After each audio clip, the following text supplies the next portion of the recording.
From industry news to mobile technology, leaks, and rumors, we cover tomorrow's tech news today. eSIM Tech News.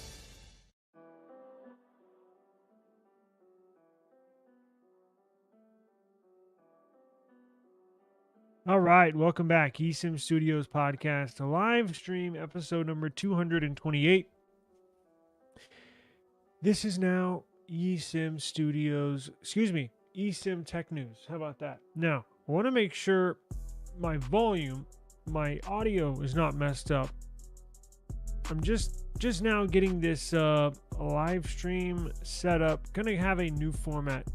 Got a new computer, got new devices, got new hookups, so I want to make sure the audio sounds good. If you want to give me 1 second, let's see here.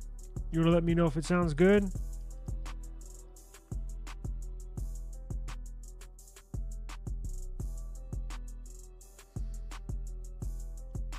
Testing 1 2 3. Can you hear me good? Testing 1 2 3. All right, if at any point the audio gets choppy, gets messed up, let me know and I will make some adjustments. I think I know what was causing the issue last week. So we will continue with the news. I want to thank everybody. So I'm starting a new format, the eSIM Tech News. I'm still gonna upload this as in the audio form as a podcast. And basically be eSIM Studios Tech News. So I'll put links in the description box below for the podcast links. You can listen to us on the go anywhere, running errands, doing chores around the house, and you want to listen to us, you certainly can do that. And I'm also going to upload clips of each news story. Got some really good stories today. If you miss any part of this stream, you can always catch the replay, or you can simply watch some of the clips that I upload, individual clips of each news story. So gonna have a news theme to this, and look forward to it. So I want to thank everybody for joining us today. Gonna have some music playing in the background just because it's my show and I can do what I want. But if it becomes a distraction or does not sound good on the playback, I can always adjust everything. So how's everybody? Did everybody have a good weekend? I uploaded videos. So what was it? Saturday night, we went to a Halloween themed walkthrough. Halloween themed. So the Botanical Gardens had a Halloween theme, right? So I thought, now we go to their Christmas light show every year. If you go back on my channel, I always take the latest Pixel. It always comes, or it used to come out, that when the Pixel, before Google bumped up the launch to August, when they released them in late October, mid-October, the light show would always be in December. Christmas thing at the Botanical Garden. So I used to always take the latest Pixel with me. It's a good time to take night shots, pictures, videos, just to see how well these sensors perform in low light. Now, this year, first time we've gone to the Halloween themed Botanical Gardens, and I thought, what a fabulous way to test these sensors. So I took the Pixel 9 Pro XL, iPhone 16 Pro Max, and the Nothing Phone 2A. So when we go to the Christmas themed one, I'm going to take the Samsung, but I wanted to bring the 2A specifically because it is, right now, it's the very best budget phone you can buy. And I want people that are interested, right? So not everybody's going to have the money to buy a flagship phone, right? Some people, or you want to get their child or their parents or somebody a budget phone. There's somebody in the family that can always use a budget phone, or it could be your second phone, right? Your work phone. But I thought, you know what? It'd be a great way not only to test the phone 2A in low lighting, but It'll also give you a good sense what money will buy, right? Basically, because the Phone 2a, best budget phone money can buy for $350. And then you have the Pixel 9 Pro XL and the iPhone 16 Pro Max at roughly $1,000. So it gives you a good view as far as the difference. And you can tell it's noticeable. Look, the 2A did okay. And surprisingly enough, it does have night sight for still photos, and the Phone 2a has night sight video. Obviously, it does not perform as well as the Pixel does, but it's still there, right? It's still there. So I thought, what a fabulous way to kind of compare and contrast not only the two of the best flagship phones money can buy, but also the very best budget phone money can buy. So I encourage you. I uploaded the Phone 2a and the Pixel 9 Pro XL videos, compilation videos yesterday, and I uploaded the iPhone 16 Pro Max video this morning. So if you have not seen the iPhone one or potentially the previous two that I mentioned, please go back, check those videos out. Let me know what you think. Is there a big difference between the budget and the flagship? Is there a big difference between the iPhone and the Pixel? So here's my synopsis. Here's my, after reviewing the videos, after pictures and all that stuff, I think there's some shots where the iPhone looks better. I'm talking about after your results, right? When you go back and look at the pictures and the videos, there's some pictures where the iPhone looks better. I'm going to be honest. And there's some pictures where the Pixel looks better. I mean, some do and some don't. It's kind of hit or miss. Not necessarily hit or miss, because most of them look really good, but there's a couple things, like when I say the iPhone looks better in some cases, there's a few things that I'm looking at that put it above the Pixel. Now, I think the Pixel got the majority of the shots right, meaning I think the majority of the Pixel shots, and it might not be by a lot, right? It might not be a landslide victory.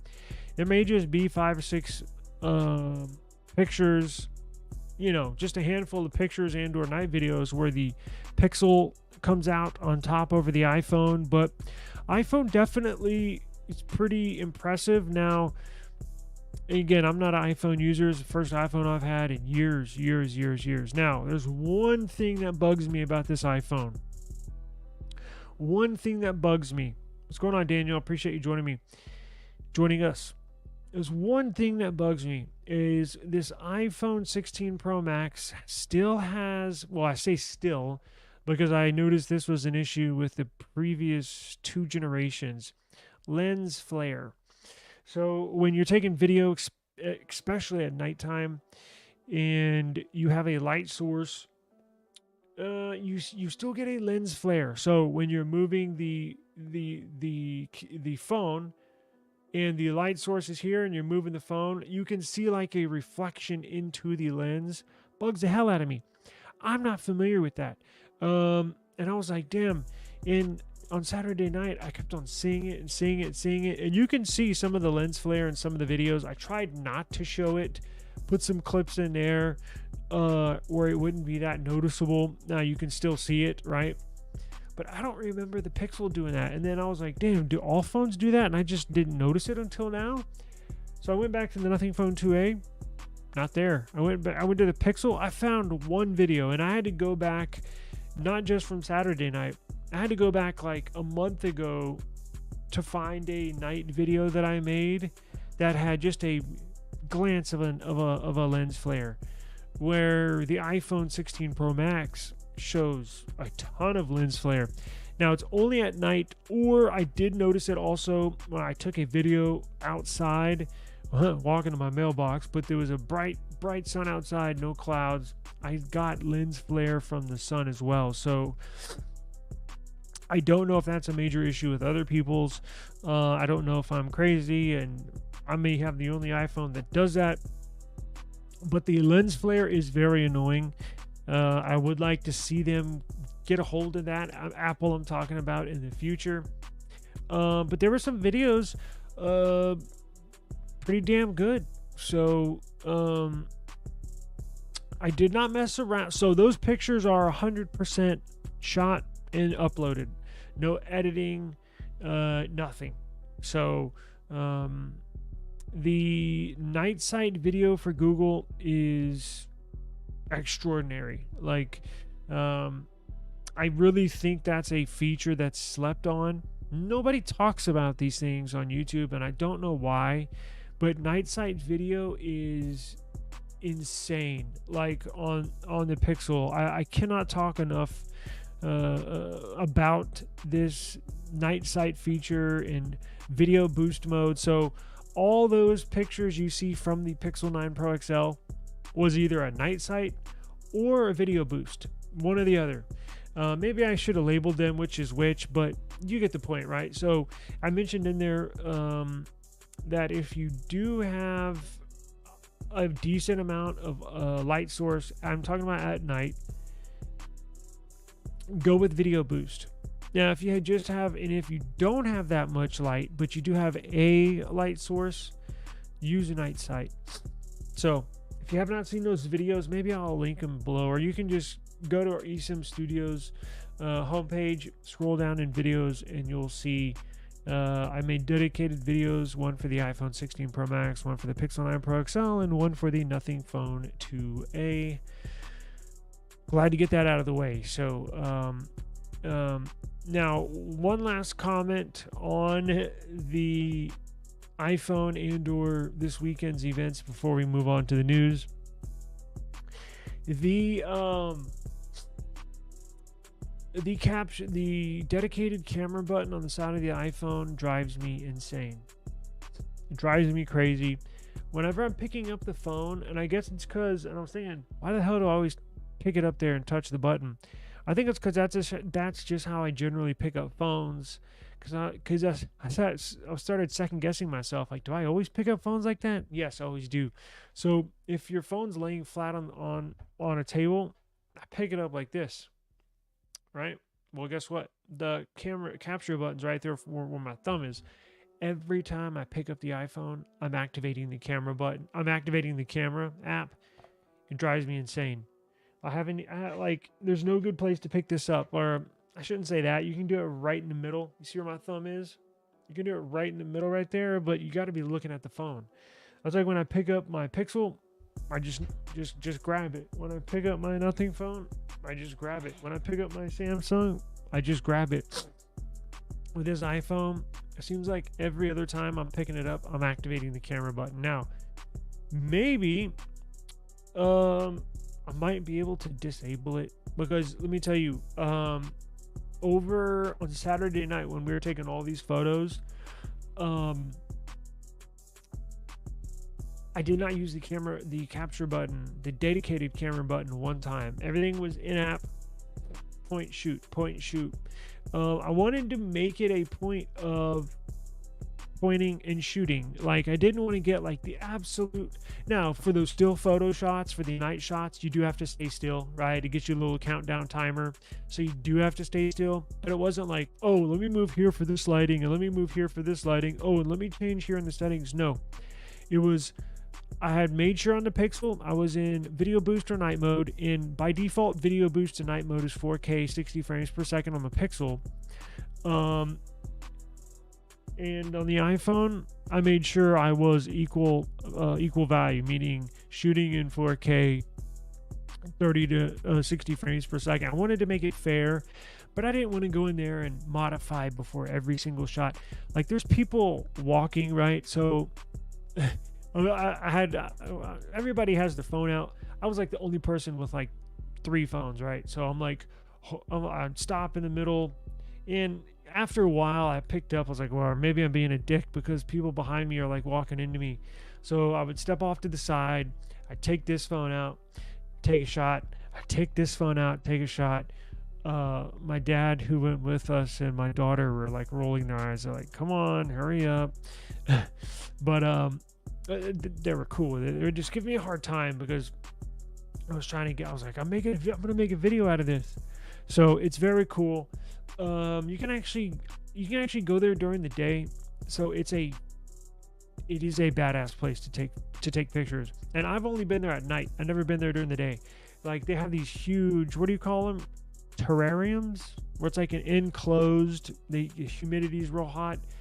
I'm going to go there during the day and take all my phones when it's not busy and just picture. So I'll probably do that here in the next month or two.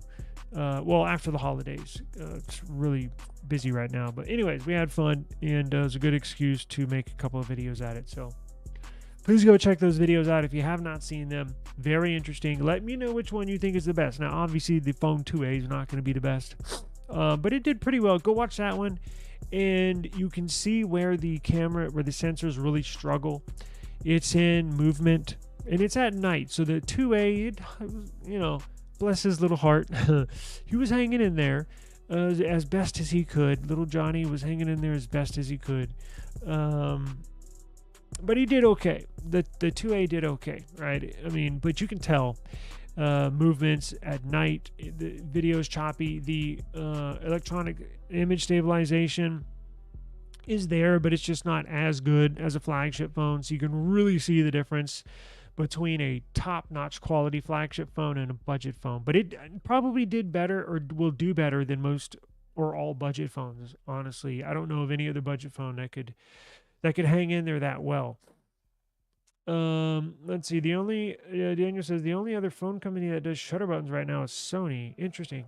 We also did Oppo. Oppo's coming in I think, what is it? The new Find X8 is coming with with a dedicated photo button, capture button. We did a story on that last week. I hope that's not becoming a trend. I do not want to see that. It's more annoying than anything. Us Android users, I've gotten so accustomed to just double pressing the power button, and there you go. I don't have to have a dedicated button to push to activate the camera. I already got that set up. So I don't use the thing. Maybe you can disable it. I don't know. I literally, before I went live, I updated it to iOS 18.1. Now, we're going to get to that here in a second. It says your iPhone has been updated to iOS 18.1 8 minutes ago. So I'm going to dig in. Can't really, it's blurry. Can't really see that, but I'm going to dig into that. Try some of these AI features out and get it rolling, and make a video of it of that, obviously. But I don't know why that lens flare is so prominent in the iPhone. I remember seeing Tech Odyssey's YouTube channel.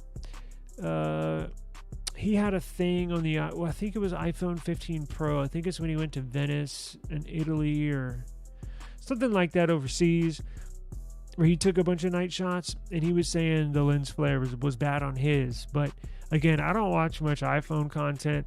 I just don't ever think about them. Other than this one, iPhone's been a distant memory or thought in my brain. I just don't think about iPhone.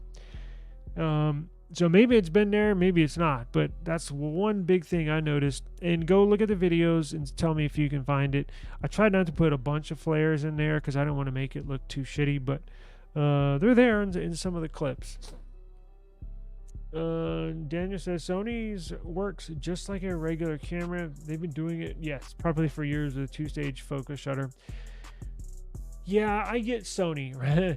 Like, if I give one Android manufacturer a pass, it'll be Sony, right? Because they make a lot of the sensors. Sony and Samsung, you'll see like the JN1, JN2 for Samsung, and then you have the Sony IMX sensors. So if I give a pass to anybody, it's going to be Sony for sure, because they produce some really, really good sensors for these devices.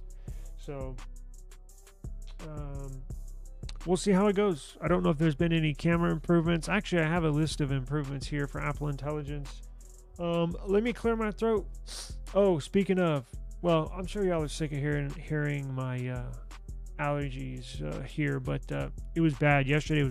That's why I didn't live stream yesterday. I was going to live stream yesterday. My voice was jacked up. My nose was completely clogged up. It's fun going to an event like that, but there's so much dust in the air. If you're not familiar with South Texas, tree pollen, mold is real bad here, ragweed, oh God, all sorts of stuff. So I was suffering Sunday, and there's no way I could have gone live yesterday. I was trying, but it just wasn't going to work. So I'm definitely better today, but I still have some voice issues. So give me 1 second and we'll jump into the news.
My damn light just went out. I guess y'all didn't see that. My overhead light went off. Hang on. I always got backup.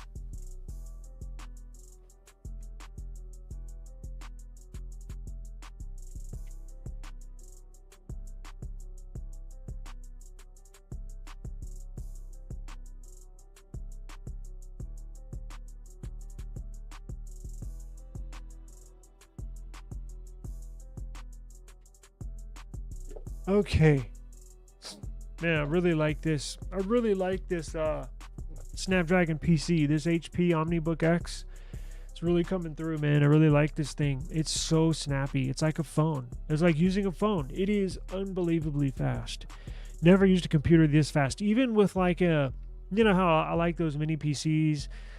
Even with like an AMD, I don't know, whatever, 7 or 7 series or 9 series.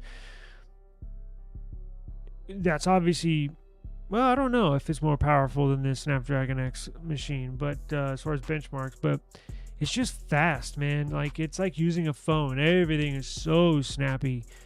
Everything pops up. Everything, I mean, it's amazing. I can tell a noticeable difference. So really been liking this thing. So, and I just need one more USB-C video port, but I ordered something on Amazon that's going to help me out with that. Anyways, let's get into the news. No more time to waste. Let's go.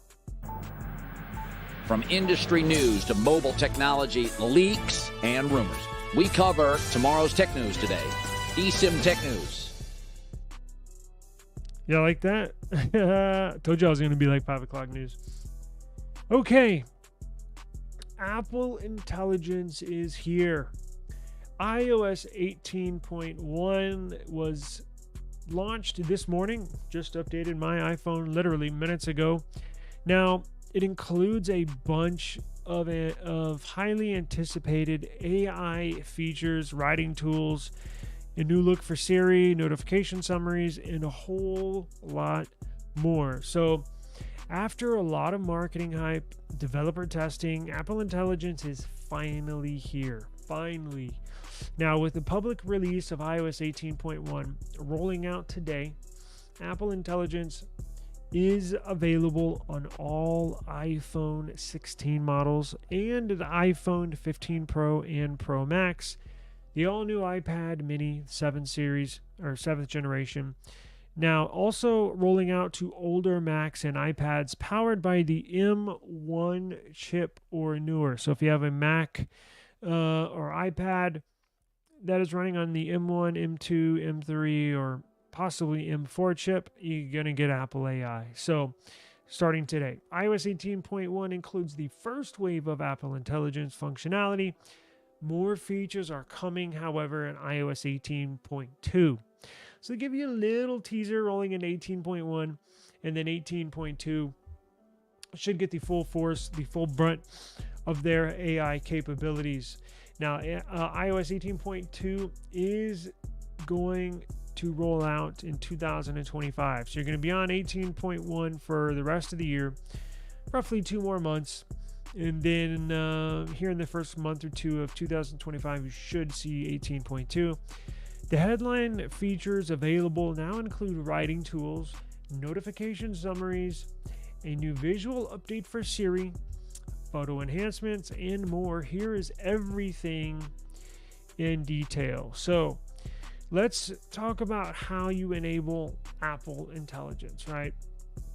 So with iOS 18.1, macOS 15.1, and iPadOS 18.1, Apple Intelligence launches exclusively in the United States. To Apple Intelligence features, you need to have your device language set to English, quote unquote, and in the United States. Now, support for more languages will be added in the future with future software updates. After downloading the operating system update, you must also opt in to Apple Intelligence to get all the new features. On your iPhone, go to Settings, then go to Apple Intelligence and Siri, and enable the toggle for Apple Intelligence. Unfortunately, you don't necessarily get access to all the shiny new features immediately that Apple showed us at the launch, but you must first join Apple Intelligence waiting list. Yes, it sucks, but it is what it is. It may take a few hours or up to a few days to get accepted into the beta, but once you're in, you'll receive a notification informing you your device is ready to use Apple Intelligence. AI models will be downloaded to your device using about 4 gigabytes of your storage. So let's get into what is new with Apple Intelligence. Let's get into the writing tools. Right? I'm going to use those a lot, I'm sure. That's what I'm going to use most of. So let's get into that. So in almost every app where you can select text or adding text, you can use writing tools, right? Writing tools include a variety of AI-powered transformations to apply to paragraphs of text. Some text and press writing tools select some text and press writing tools to open the panel. You can then choose from several options of proofread or rewrite your text, perhaps to make it sound more professional, right? Or to make it more concise. You can also make a summary, create a list of key points, even make a table of data described in the text. Now, let's move on to notification summaries. This should help me with my lack of iOS usage. When you receive several notifications from an app, they usually appear in a group on the lock screen, right? Normally, you'd have to tap on that group to expand and catch up on that content. Now with Apple AI, you can instead read an automatically generated summary of all the notifications in that specific stack. And you can do that to each stack as well. Notification summaries help you catch up on busy group chats, right? Noisy news alerts, and more. You can turn notification summarization on or off for every single application independently. To customize, go to Settings, then go to Notifications, and then select Summarize Previews. Now, one feature that's getting enhanced with AI that I doubt I'll ever use, and I might do it just to make, show it in a video. Other than that, not using it, is Siri. So Siri is getting AI enhancements, right? iOS 18.1 includes several enhancements to Siri. However, the voice assistant functionality works the same.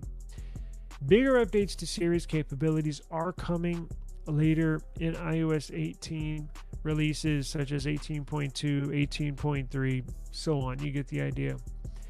iOS 18.1 includes fancy new edge lit design for Siri. And you can double tap on the home indicator to type to Siri instead of voice.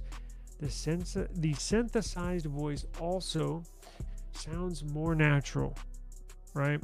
Google has perfected the AI voice.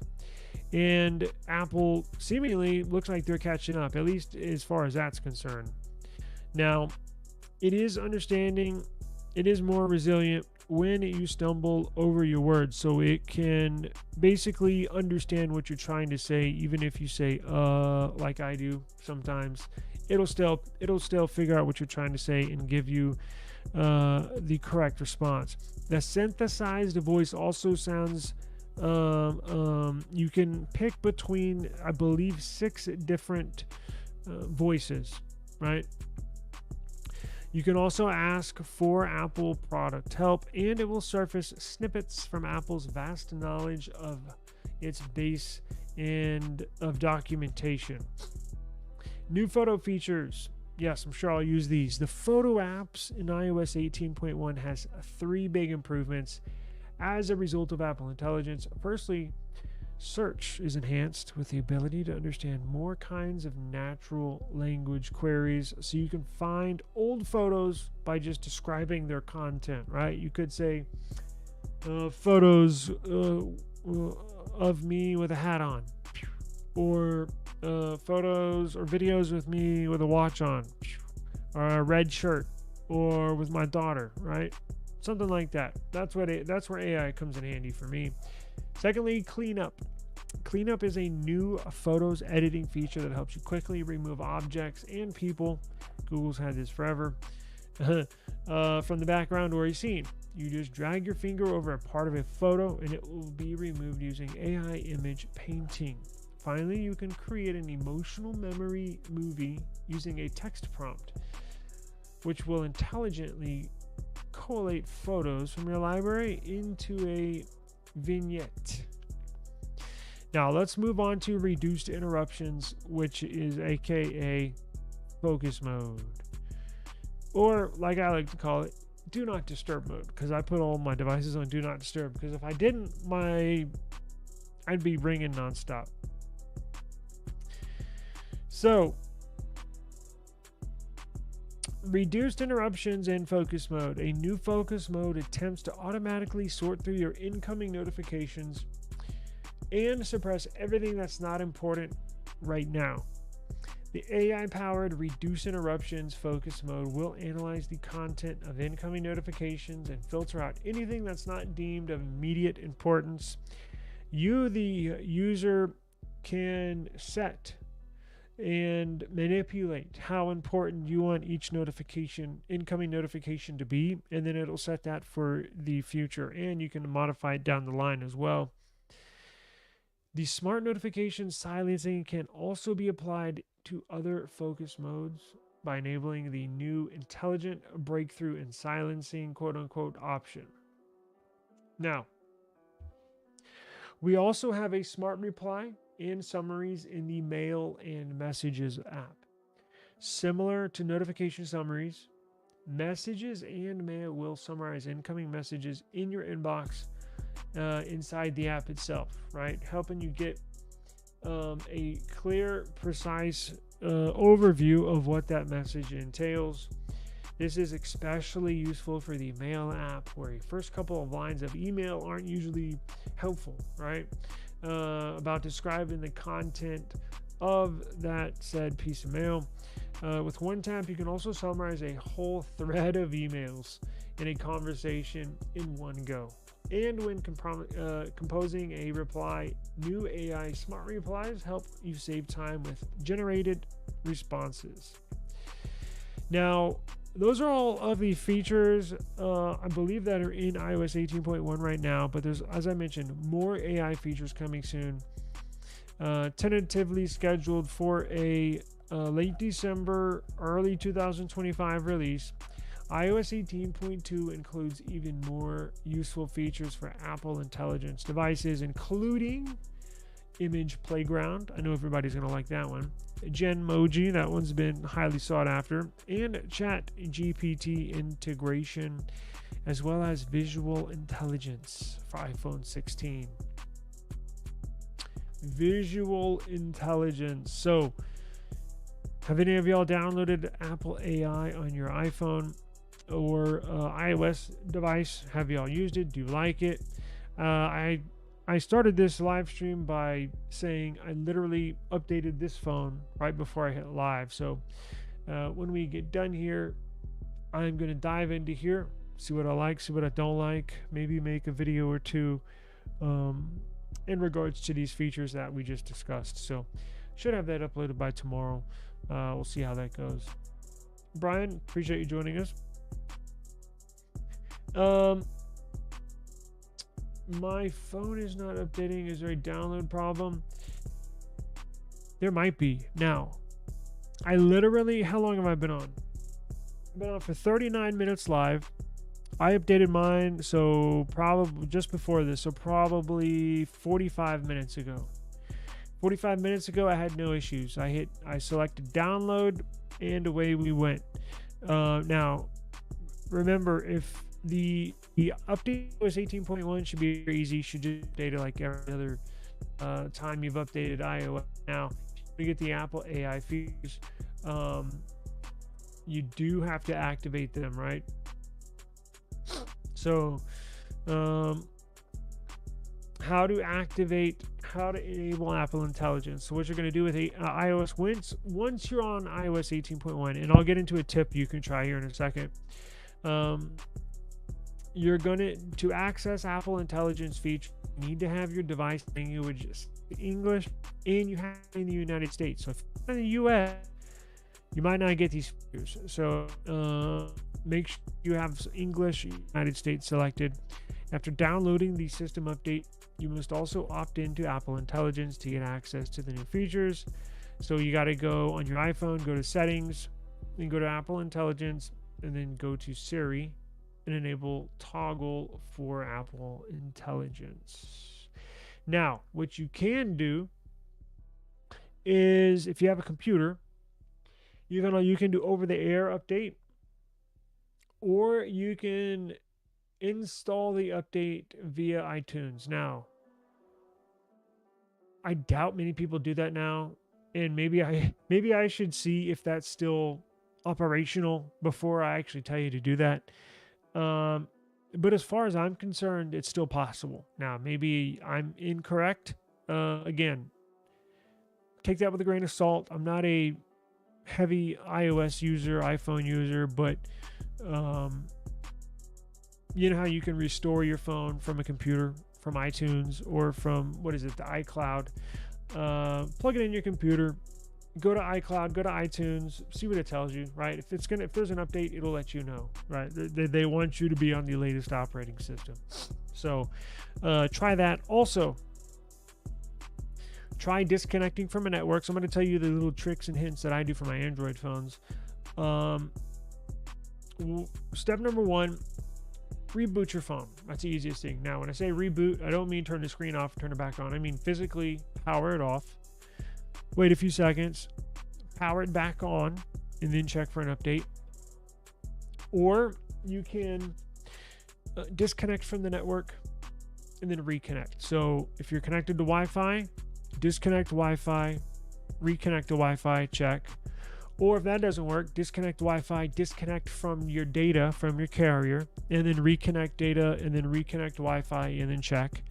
Because what you want to do is you want to cut the connection to the server, and you want it to reconnect to the server and basically refresh and recheck. Because if you're just steadily stuck to the server and you're just hitting check for update, and nothing's happening, well, it's probably just stuck in layman's terms, stuck in the off position, even though it's connected. So what you want to do is disconnect from the server, right? From the update server, and then reconnect. A lot of the times, that's done the trick for me now. That's been on Android devices, so it may be different for Apple, but Daniel says, use Apple Device Manager on Windows in the Windows Store. It's their interface, since iTunes is pretty much a thing in the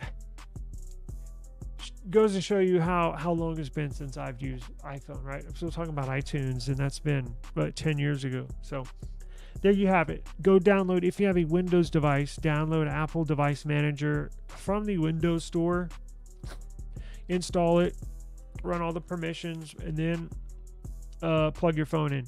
Another thing is sometimes with these programs, you actually have to restart your computer too. I know that's been when I used to flash a lot of phones, Android phones, operating systems back in the day. I would download Odin, which is a Samsung flash tool. And a lot of the times I'd plug in a Samsung and it wouldn't work. And I found out the hard way. Well, once I download the program, you install a new program, literally have to reboot the computer or laptop. Once you get rebooted, you're up and running, then everything seems to work fine. So just keep those hints in mind. But yeah, I would definitely try Apple Device Manager if you have a Windows laptop. If you have a MacBook, it should, I'm sure there's a program to connect to all of your devices from that. But try a couple of those out. We're still going to be on for another 15 or 20 minutes, so give those a try, and if no luck, let us know and see if we can figure something out. But yeah, that might, Brian's right, that might be a factor too. If you have like an iPhone 6s, you're not going to get the update, right? That's been outdated. That's true. We tend to forget, or at least I do. Some people keep phones for longer, and sometimes these manufacturers simply don't push the update because your phone's too old. Is that fair? Probably not, but it is the way it is. So that's the other thing. If you have a newer iPhone, yeah, you should get the update. But if you have a 6S or remember the 5C, little blue one? If you have stuff like that, you're not going to get the update. I think they go back to 16, 15, 14. I think it's iPhone X, right? That's the latest they update. Or is it XS now? 11. I don't know. Maybe y'all can answer that. Help them out in the chat. But very good tip. Apple Device Manager. I'm going to have to download that on my computer. Now, enough with the Apple talk. Let's get into some Google talk. Big, and also coincidental news for Pixel and Google. So, let me see here. Very, very big news. So when I was walking around, taking those pictures and videos for my night sight in video boost mode for the night only shots, when I was walking around taking those photos, I jokingly said, man, because here's the deal with Google Pixel, if you're unaware, when you take a night sight video or when you take a video boost, right, a boost mode, day or night, and a night sight video, you get to view the rough copy, but it takes 3 to 4 hours depending on how big your file is, how long your video is. It could take, I don't know, 6-7 hours if you have like a 30-minute video. But I think my videos were nothing but 2, 3, 4 minutes long. It took, I think, 4 or 5 hours. Of course, I went home and didn't even think about it, right? I woke up the next day and I was like, oh wow, my videos are ready. So it does take a few hours. What Google does is takes that video, whether it's night sight video or video boost, they send it to the cloud, process it in the cloud, and then send it down back to your device. It takes a few hours. It sucks. It is what it is. And I jokingly told myself, damn, it'd be badass. I cannot wait for the day where all this stuff just processes on your device. Like if I wanted to shoot the video there and basically come home, make the video and upload it within an hour or two, I could do that. Well, guess what? That day is right around the corner. So we got news today that very scenario is about to happen. So we have Pixel 10 news and Pixel 11 news that is going to really make Pixel users love their devices even more. I can't tell you how much I love these phones. They do everything, and they do everything very, very well. Now it looks like they're about to get a lot more useful, just with those scenarios. That's one scenario that I brought up there, but that's not it. No, that's not all. We have a lot more cool stuff coming up with these upcoming Pixels. So, and much needed too. And I don't say that in a bad way, but if you're Google and you're going up against Apple, right? If you're going up against Samsung, these are the big boys in the cell phone world. You have to have features that'll not only keep your Pixel users in with the Pixel, meaning you continue to buy a Pixel year in and year out, but you're also going to have to like garner some customers from other manufacturers. Like you're going to have an iPhone user say, you know what, that Pixel looks pretty cool. It is the very best camera smartphone. What is it? DMXO Mark? Probably saying it wrong. Voted it the best camera phone out right now. Well, at least in the US. I think Oppo's got the very best one, but you get the point. In the United States. Maybe an iPhone user says, let me try that. Or a Samsung user's tired of Samsung. Like, damn it. They're putting a 2-year-old OLED on this $1,200 phone. Let me get a Pixel this year. It's going to have the best OLED. You're going to have to bring some cool features to the table. And they're trending in the right direction. And when you see this news that we're about to discuss, the future is very, very, very bright for Google Pixel. And it has me ecstatic. Like, I'm very, very happy for Google and the Pixel brand. And I cannot wait till these things come out, man. I'm already jittery about it. And we just got the Pixel 9 series. So Google Pixel 10 and Pixel 11 are potentially getting some very exciting new camera features and AI tricks. So the Tensor chips will enable several impressive features, and I've already compiled a list for you. So wait till you hear this stuff. So,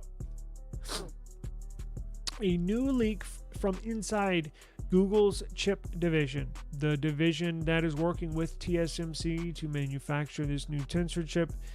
They've revealed new AI tricks and software-based camera features on device.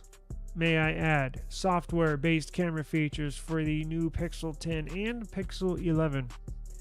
Potential camera improvements include support for 4K 60 frames per second in HDR video, 100x zoom like you see in the Samsung S23 Ultra, an upgrade to the cinematic blur feature, and a new ultra low light video mode for capturing fantastic quality footage in a very, very dim lighting. Now, the upcoming Pixel devices may also include machine learning based always on features related to health monitoring and activity tracking. All of those features which I just listed are going to be on device processing. Now, it will use the cloud for backup, so to speak, but all of this, their new Tensor chip, is not going to be the most powerful CPU in the world. It's not going to beat the Snapdragon 8 Elite. I'll just break the news to you right now. It's not going to beat the 8 Elite. Probably not going to beat Apple's Bionic A19 Pro and the new iPhone 17 series that's coming out. But it will be more powerful than what they have right now.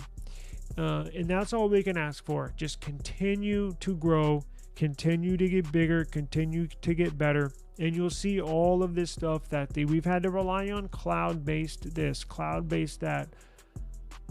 Future is very bright because, as I keep on mentioning, everything's going to be processed on device now. And that's exactly what you get out of a more powerful CPU and GPU in your phone. So that's why this move to TSMC is crucial for Google and what they want to do. This is how building your own custom chip. Just wait, in the next 3 to 4 years. Now, I've told you the next 1 to 2 years here with the 10 and 11.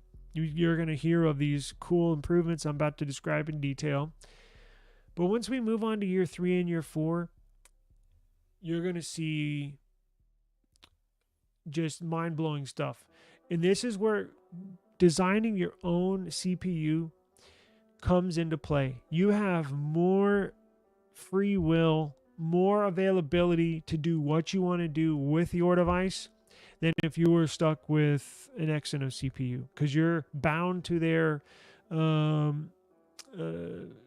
you're bound to what their CPU can do, right? If you want to design one that has better machine learning, on-device machine learning, you can do it. If you want to add another core or two or add a secondary TPU, you can do it, right? You're the designer. And it just allows for better device features. So the thing that usually leaks last about Pixel devices is the software features. While every detail of the hardware typically leaks months in advance, we usually only learn about the software features right before launch. Well, that's not the case here now with this leak. So thanks to a massive leak from Google's CPU division, we've got some incredible documents and leaks that hint at a few cool features we can expect from the Pixel 10 and Pixel 11. Even more AI. That's what I have this labeled as. Even more AI. And I think this is AI that we're going to use. It's not frivolous AI that, some devices have a fair amount of AI. You may try it once or twice and never try it again. I think these AI features are going to be features that you're going to be using over and over and over. So the big thing Google phones currently focus on is AI, and it's no different in the case of these upcoming Pixel devices, right? Thanks to its improved TPU, the Google Tensor G5, expected to make its debut in the Pixel 10 series, will be getting video generative machine learning features.